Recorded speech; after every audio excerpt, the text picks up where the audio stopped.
अतिथि स्वागत कर रहे हैं। अब मैं चूंकि माल्यार्पण के लिए जो कुछ लिखा पड़ा था वो मुगलों की सल्तनत जो इतिहासकार हमारे वामपंथी और इस्लामिक विचार, लेकिन अब परिस्थितियां अलग। अब राजा जो है, राजा की कोख से जन्म नहीं ले रहा। इस बार आप लोगों ने डॉक्टर गोविंद सिंह इसके लिए जाना जाता था कि अन्य समाज पे किसी पे भी अन्याय हो तो उसका विरोध करता था। हमें जो है, अगर हमारे समाज के किसी व्यक्ति के ऊपर कोई भी अगर आक्रमण करता है तो हमें पुरजोर तरीके से उसका विरोध करना चाहिए। मैं ज्यादा समय नहीं लूंगा। बहुत बहुत महाराणा प्रताप की जयंती के अवसर पर मैं आपको धन्यवाद देता हूं, उनके चरणों में श्रद्धा सुमन अर्पित करता हूं। बहुत बहुत धन्यवाद। आज संगठन कमजोर होने से एक दूसरे के प्रति दुर्भावना से हमारा संगठन कमजोर होगा। अगर हमें सबको, क्योंकि वास्तव में अब समय लाठी बंदूक का नहीं रहा, अब है हमारा संगठन संगठित होकर राजनीति में कब्जा करने।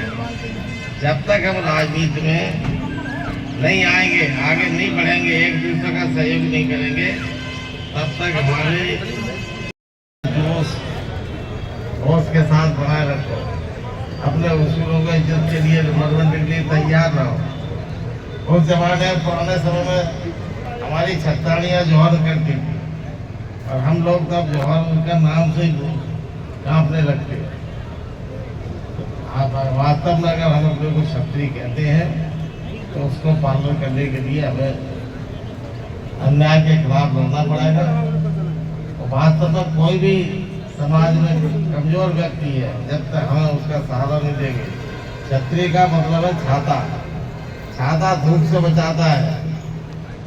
तो हम लोगों को भी अपने समाज के हर पीड़ित, परेशान, दुखी व्यक्ति को आगे आकर हम छत्र बन के उनका सहायता करें, मदद करें, आगे लाएंगे, तभी जनता आपके साथ रहेगी। अन्यथा जनता भी जैसे अभी घबराया है ऐसे घबराती रहे। एक मूल मंत्र है, राजनीति में कब्जा करो, जैसे बना वैसे करो, सबसे मिलके भाईचारे से गरीबों को लेके भगवान राम ने महिलाओं को साथ लेके लंका को विजय पाई।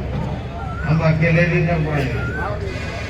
पहले तो ताकत का ही था, लाठी बंदूक फरसा भाले से जीत लेते थे। अब फरसा भाला सब चला गया, अब लगा दिया। अब तो आप यही आप मूल मंत्र रखोगे तो आगे बढ़ोगे, समाज में मान सम्मान प्राप्त करोगे और अपने लोगों का लाभ कल्याण कर सकोगे। जब तक आपके हाथ में सत्ता नहीं है तब तक आप काहे के लिए मतलब इकट्ठे होते। अगर आपको करना है, अब ज्यादातर तो प्रिंसिपल में देख रहा है 60-70% हो ही बैठी। आप अकेले चलोगे तो कोई दुर्दशा होगी या होगी, आगे नहीं होगी। इसलिए सोच समझ के विचार करो। जो अनुभव है आपस में ऐसे काम मत करो जैसे फूट पड़े। इसलिए हम लोग विचार करने में जिसने भी कहा उनसे हमारा निवेदन है कि क्षत्रिय महासभा के हमारे चर्ची और लोगों से सबसे मिले, बात करें, तभी कुछ कार्यक्रम रखें। जात बना दी, जात में जात चलो भाई, ये अच्छी बात है। धन्यवाद। ये पहली बार मैं क्षत्रिय सभा सम्मेलन में जा रही हूँ। मैं आगरा में कभी जाती नहीं हूँ, लेकिन राम अवतार जी ने इतना जोर डाला था महाराज साहब आए या हम। मैंने बहुत कोशिश करी कि महाराज साहब भी आप लोग के बीच में पहुंचे, लेकिन उनके तबीयत ठीक ना होने के कारण मैं आज आप लोग के बीच में उपस्थित हूँ। मेरे साथ मैं सबसे पहले भिंड अटेर हमारे पूर्वजों की भूमि को नमन करते हुए, ब्रह्मलाल पटेश्वर महाराज जी को नमन करते हुए सिर झुका के सबसे पहले मैं चाहती हूं कि मेरे साथ नारा लगाइए। मैं वीर शिरोमणि महाराणा प्रताप का नाम लेऊंगी, आप लोग कहें अमर रहे। महाराणा साहब अमर रहे, महाराणा साहब अमर रहे, महाराणा साहब अमर रहे। दूसरा नारा हमारे साथ लगाइए, भारत माता की जय, भारत माता की जय, भारत माता की जय। इस भारत माता की लड़ाई में ही महाराणा प्रताप हमारे मशहूर हुए। उनकी पहचान इसीलिए बनी कि उन्हें शत्रुओं के सामने कभी शत्रुओं के सामने सिर, हमेशा शत्रुओं के सामने लड़ते गए। उनने कहा लड़ूंगा मिटूंगा लेकिन सर नहीं झुकाऊंगा, और सर उनने कभी झुकाया नहीं, ये बात हकीकत है। पहले वक्ता ने आपको इतिहास का बता दिया, विधायक गोविंद सिंह जी ने आपको 2-3 बातें बता दी। मैं इन सब को जोड़ते हुए ये कहूंगी, क्षत्रिय समाज हमेशा इसी के लिए जाना गया है कि हम लोग अपने पूरे हिंदुस्तान वर्ग के लिए जहां भी आदमी था, लड़ाई यही समाज लड़ी है इस भारत माता के लिए, अपने राज्य के लिए, अपने देश के लिए, अपने सम्मान के लिए। हम ही लोग आगे बढ़ के हमेशा लड़े हैं, इसीलिए क्षत्रिय समाज कहलाते हैं। खुशी की बात, लेकिन बदलते जमाने के साथ हम लोग को भी बदलना चाहिए।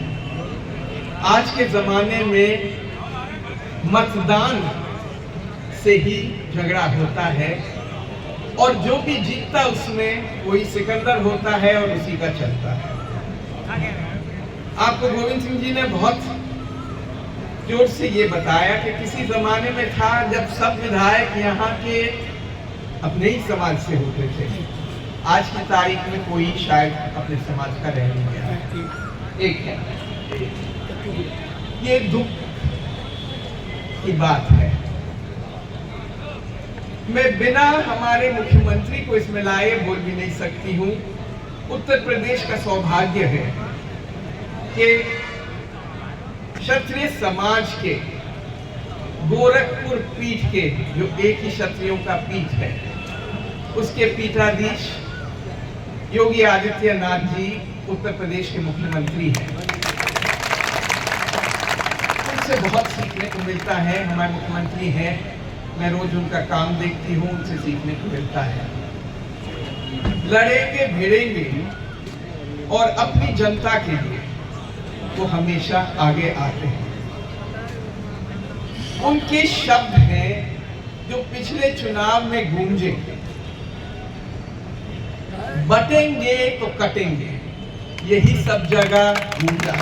और यही बात मैं आप लोगों को आज आपके सामने रखना चाहती हूँ कि हमारा समाज जब तक एकत्र रहे, हम लोग साथ रहे, हमारी ताकत है। ताकत अकेले किसी की नहीं होती है।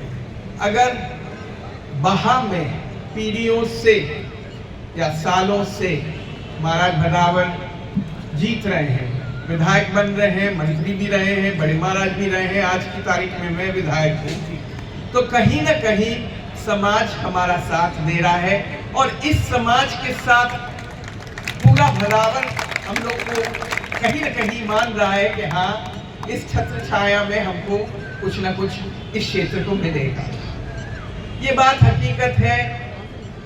बटोगे तो कटोगे, साथ रहिए। आपकी ताकत एकता में ही है और इसको कभी मिटने मत देना। ताकत की चेहरा, बाघ ताकत की चेहरा विधायक में।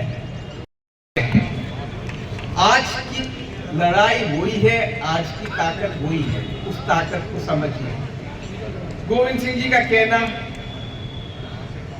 हमारे मुंह से कहना कोई सही लगता नहीं। इतनी बार आप जीते हैं और आप जीते हैं, कहीं ना कहीं जनता ने आपको साथ दिया है, आप पे विश्वास किया है, इसलिए आपको आगे लेके आए।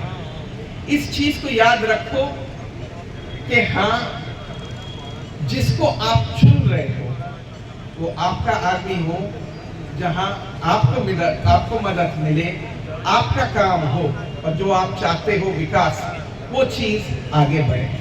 भारतीय जनता पार्टी की सरकार जहाँ भी आई है, मैं ये नहीं कहूंगी कि विकास नहीं हो रहा है, धनाधन विकास हो रहा है। वहाँ जो हमेशा ये कहलाता था कि पिछड़ा तहसील है, आज की तारीख में इतना काम वहाँ हो रहा है और माननीय मुख्यमंत्री को मैं इसका पूर्ण शर्म देती हूँ, धन्यवाद करती हूँ। उनके आने से बात की पहचान बनती जा रही है। बटेश्वर एक बड़ा तीर्थ स्थान बनता जा रहा है और वहाँ से जो बार बार बात होती है $1 ट्रिलियन इकोनॉमी की शुरुआत जो हम भारत में जुड़ना चाहती है उत्तर प्रदेश, हमको लगता है कि बात उसमें जुड़ चुका है। बटेश्वर नाथ की कृपा, माननीय मुख्यमंत्री की सोच और हम लोग जुड़ गए हैं। आपसे फिर इसी बात को बीच में रखते हुए मैं अपनी वाणी को विराम देती हूँ। बटोगे तो कटोगे, आपकी ताकत साथ रहने में है। हमेशा याद रखिए, ताकत साथ रहने में होती है। 5 उंगली का ताकत होता है, 1 उंगली का इतना नहीं। 1 उंगली पांचों की, या पांचों जब बंद होके मुट्ठी बनते हैं, जो ताकत तब लोग इसमें छूट रहे हैं, झुक रहे हैं और तीसरे आदमी को जगह दे रहे हैं कि अपना कदम डाले, हम लोग को बांटे और हम लोग को पीछे हटाए। इस चीज को याद रखें, ये आपके हाथ में है। और मैं फिर निवेदन करूंगी, भिंड और अटेर हमारे पूर्वजों की जमीन है, मैं नमन फिर कर रही हूं। लेकिन इसमें विधायक आप बनाइए तो आप अपना बनाइए, ऐसे नहीं कि तीसरा आ गया क्योंकि आप लोग बट गए और आपके आपस में लड़ाई हो रही है, इसलिए तीसरा आदमी बीच में आ गया। ये चीज कभी मत होने देना, ये दुख की बात है और हमेशा दुख लाए ही इसका लाभ भी होगा। इस चीज से मैं अपने वाणी को विराम देती हूँ। महाराणा प्रताप को नमन करते हुए, भिंड और अटेर की जमीन को नमन करते हुए। रामपुरा की निवासी है, इसने 94, वो भी मंच पर आए, हमारे जो व्यवस्थापक है उनके पुरस्कार की व्यवस्था करें। सौभाग्य की बात है, हमारी जोरदार तालियां हमारे बच्चों के लिए, क्योंकि यही कल का भारत है और यही कल भारत का परचम विश्व में फहराएंगे, इसलिए तालियों में कंजूसी ना करें। रावतपुरा से साबू सिंह जी तोमर साहब।